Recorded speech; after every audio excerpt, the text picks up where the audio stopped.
What I thought I would do is show how to take the side window out of a Daytona. This is a 90, but as far as I know, all the 84 to 93s are the same. I think the doors are all interchangeable even. I'm not 100% sure on that. But they all look the same to me. So I've always had a problem with them because I forget how I've done it the last time, so I figured I would video it this time in case I have to do it again. Plus somebody else could probably learn from it.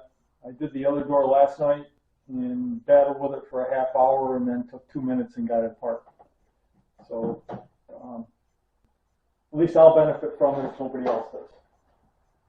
And of course I'm going to make mistakes while I'm doing it. So hopefully you can learn from my mistakes. The passenger side panel is slightly different from the driver's side, especially in this area where the handles are.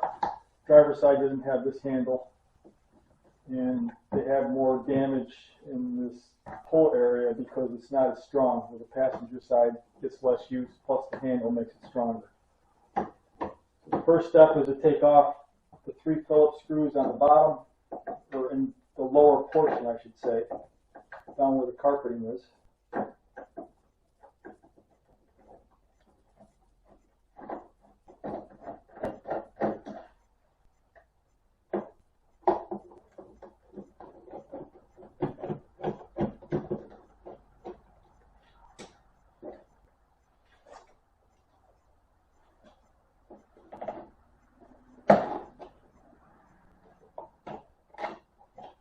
Pop this panel out.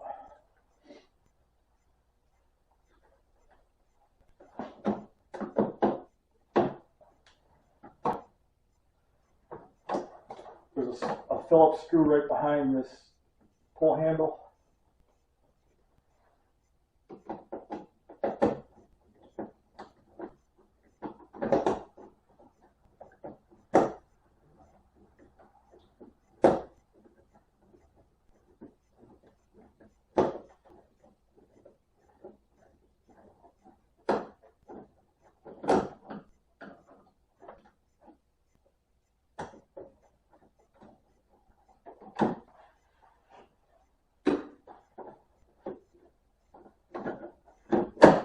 Everything slides forward and comes right out once you get that done.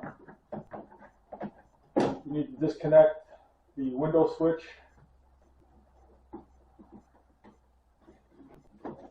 If you have the battery in, this would be a good time to run the window up about 4 inches. But I've already got the battery out of the car, so I'm going to run auxiliary batteries to do that. But if you do have power still, bring your window up about 4 inches because you're going to need it there to take the bolts off the bottom of it.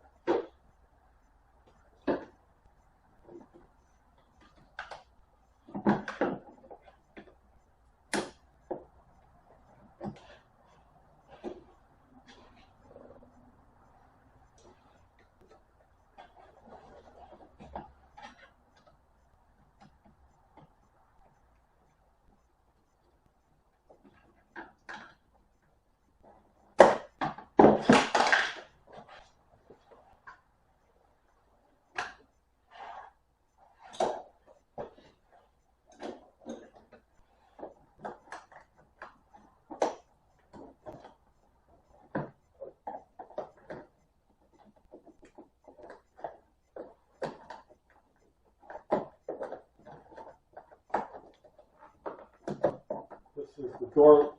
This is the window switch.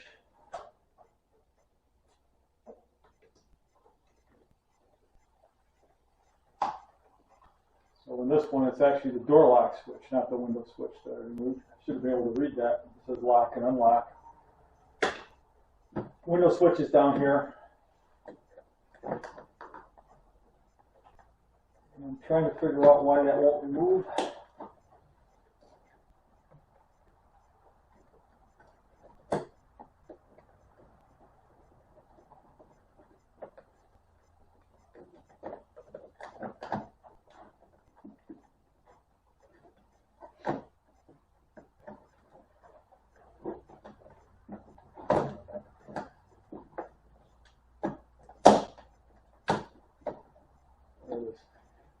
So there's a clip on the back that you've got to push in to get it to pop. it does pop from the back forward.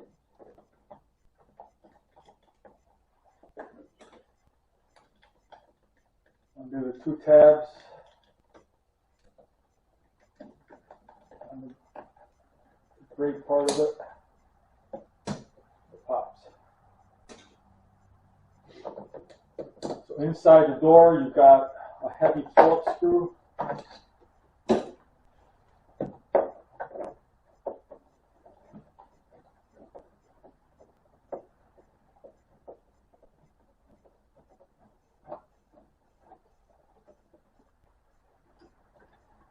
Now, one thing that does differ between all the model years are the type of door panels, to where the screws are located and all.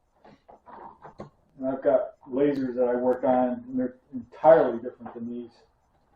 But just figure behind every little panel you've got in the door is going to be some kind of a screw for strength. So when you're looking for it, just assume that behind the panels are where you're going to find your screws. So you've got the three on the bottom, the lower portion. I would think there's one here, but this door doesn't have the strap, the pull strap, I guess, in the back. So this screw is missing. You can see right now that skin is pretty floppy.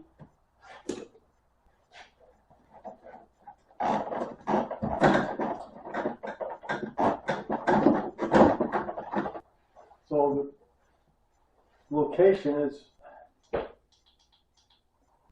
up here under the armrest. This is what's holding me in. So there's a big screw right there.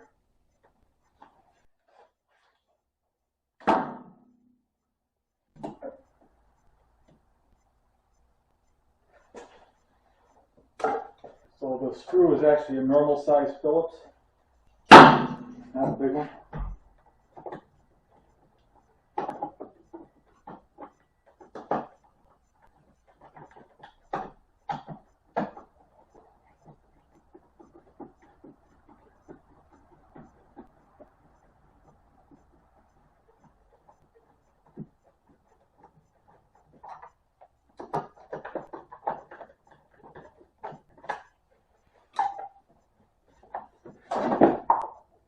There it is.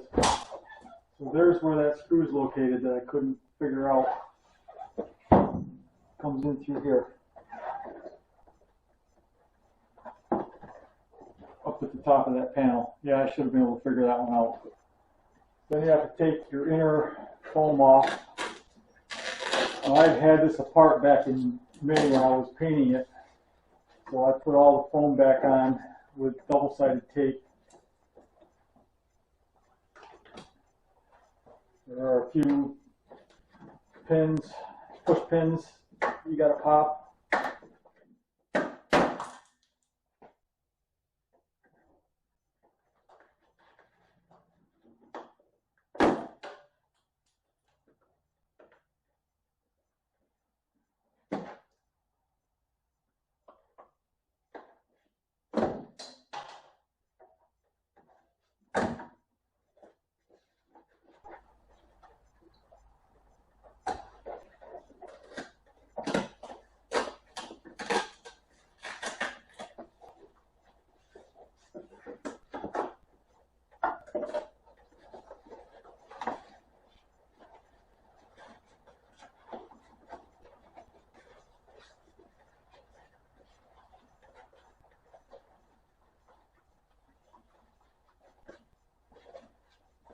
So this is your door foam. So the first thing you need to do is mark all of your bolts, your screws, with a Sharpie so that you know where to put them when you put them back on. You got the top two for the window. Make sure you get this one at the top of the door track, the window track. That is crucial. And it's easy to overlook because I have overlooked it before. So those are the three at the top that you need to worry about. So down here are the three that we're going to have to remove to get the glass out of it. So the first step is to put power to this connector in the center. If you haven't already raised the glass, so this connector is what supplies power to the window motor. And depending on which one is plus or minus determines if it's going up or going down. And of course, we don't know which is which. So you just put plus on one, minus on the other for an instant, just to make sure you don't overload it going down, because you're already at the bottom. You don't want to overdo it. So I've got my power meter, which makes it real easy, because you can put a negative on one terminal and hit the other one with the positive, and get it up. That's it.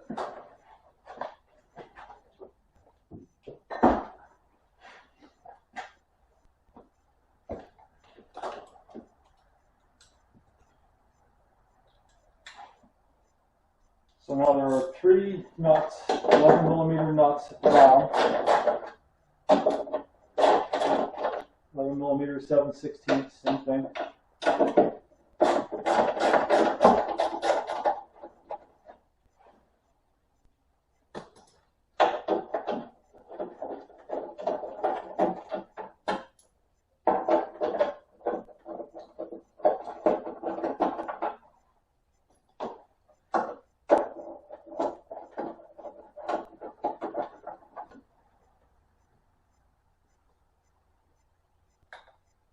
And then you've also got 10 millimeter up here at the top.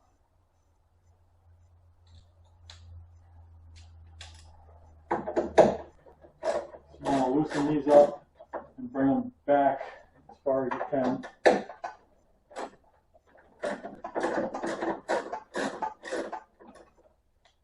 And then also your top one here. Now, there is one piece of metal that sticks out right there that I always put tape over, because you don't want that to hit the glass and scratch it. This is one spot. I don't know why they didn't do something a little bit better to give you more clearance, but they didn't. So what I'll do is take some masking tape, triple layer it, and then stick it there.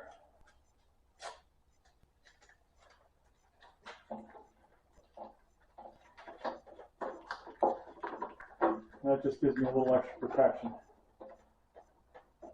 I don't remember if I have to take these off totally. I think I do. The little felt pads for the inside. So I am going to take them off. And replace the glass.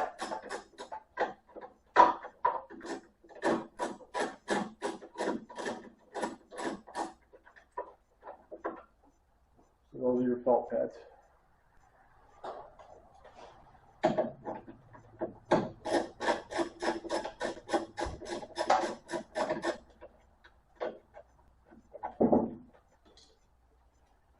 Now there's also a rubber bumper here at the back, and I take this off because I think that will restrict the back of the glass if it hits it.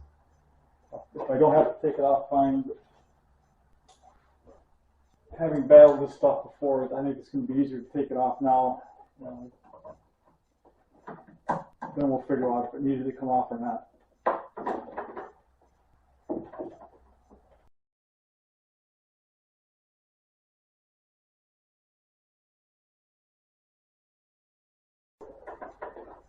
And of course the push pin brakes.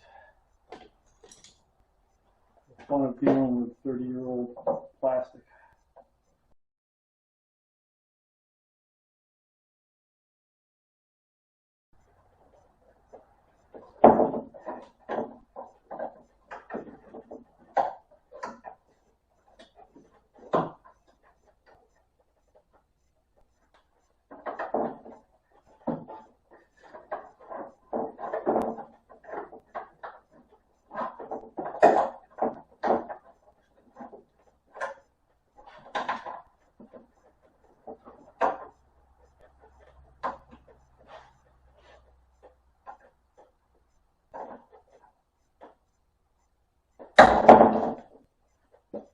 So that's what it looks like.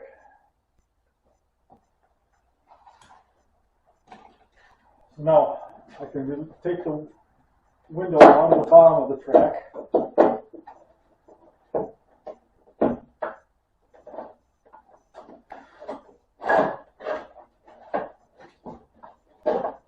Bring it up. Now, over the years, I've taken it out this way.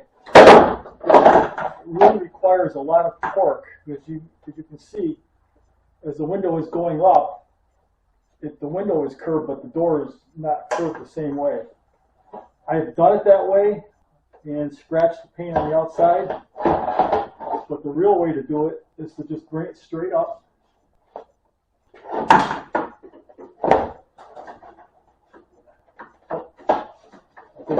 forgot to do one thing. That's to take the front of the door. There's trim right here that needs to come off.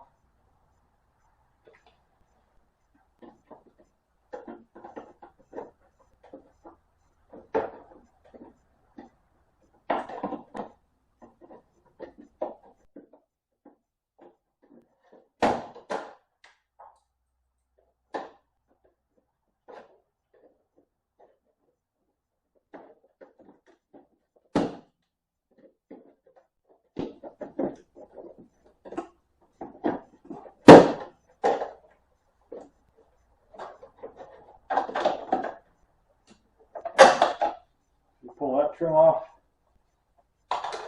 The mirror stays on. The outer, you can't get to the outer rubber strip, the weather strip, until you get all the glass out. So don't even bother trying to get those. All right, so now I've got the front clear. I do still have the inner gasket around the door. I haven't taken that out yet. That might make it easier if you did pull that, but they're so fragile that you'll end up breaking them because the glue just comes apart. So you can do it without taking those out. So again, bring the glass up, tilting it towards the inside.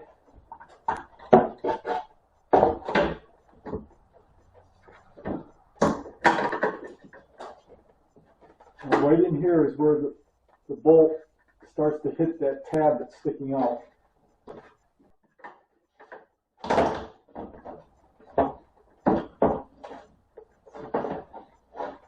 Just have to bring it back a little bit.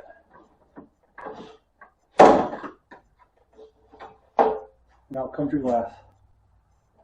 So as I said, it's very easy if you do it right, but if you get it wrong, it's going to be a bear. So that's it. Now the next time I do one, I'll remember to watch my video, and then I'll be all set. You put it in, it's just the opposite. I still left the window in the 4-inch up position, because that makes it easier to get the bolts back into the holes. If your window works really well, I would have marked the holes that are down here in this bottom plate, but in my case the window needed a little bit of a tweaking, so I'm not going to have any reference to it. But if I put all these back into the normal positions, it should help things out a little bit. You can see how easy that is. If you do it right. Now to get the outer trim ring off, this piece,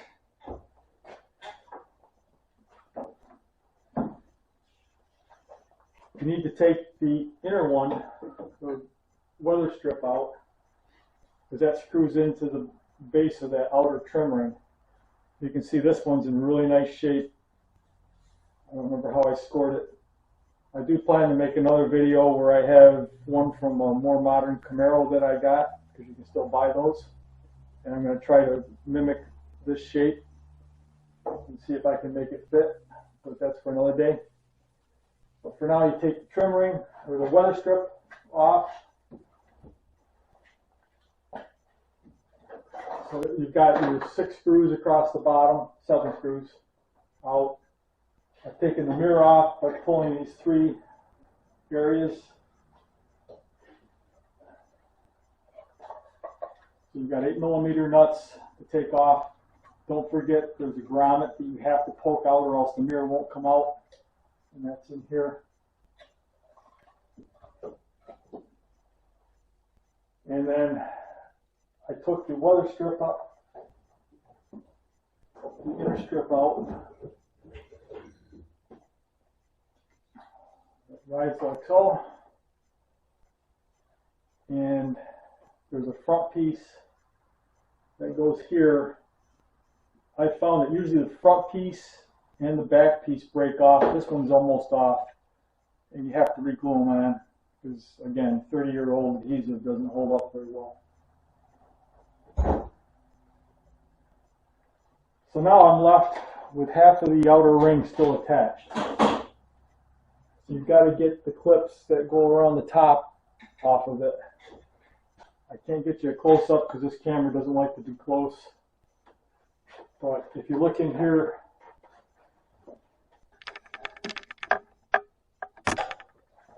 if you look inside the door, I've got a hook tool. It has a bend in it. So any kind of a tool that you have that has a bend, get in behind the clip and just pull it forward.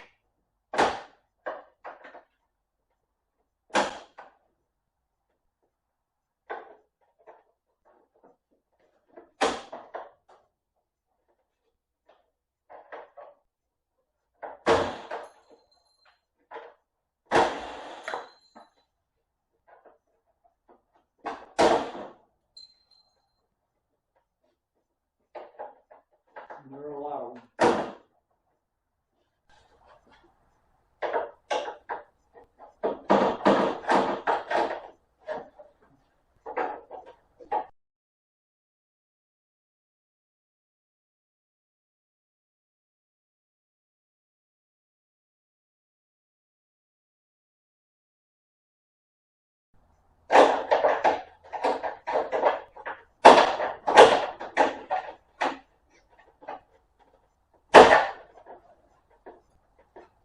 To get them started, you can finish them off with a small screwdriver.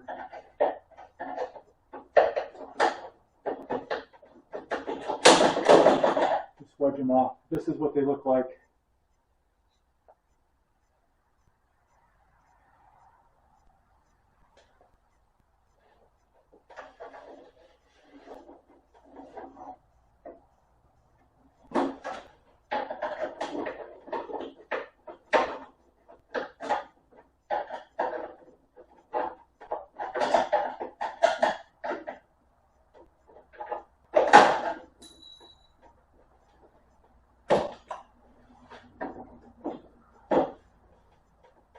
I'm sure I missed one.